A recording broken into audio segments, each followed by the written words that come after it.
bakteri jahat sangat mudah menyebar kepada orang-orang di sekitar apabila kita masih saja batuk sembarangan.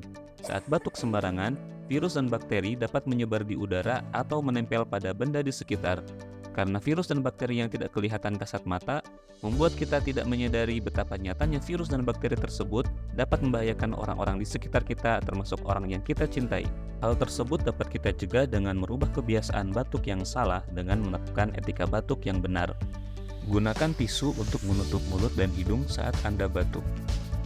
Jika tidak ada tisu, gunakan lengan baju atas bagian dalam untuk menutup mulut dan hidung, bukan dengan telapak tangan. Jangan lupa, buanglah tisu setelah digunakan ke tempat sampah. Setelah batuk, ingat selalu cuci tangan dengan sabun di air mengalir atau menggunakan hand sanitizer. Cuci tangan menurut standar WHO adalah cuci tangan 6 langkah selama 40-60 detik jika menggunakan sabun di air mengalir dan selama 20-30 detik jika menggunakan hand sanitizer. Dan jangan lupa pula selalu gunakan masker apabila Anda sedang batuk. Dengan menerapkan etika batuk baik di rumah atau di tempat umum, Anda turut membantu mengendalikan infeksi serta menjaga kesehatan keluarga dan orang sekitar kita.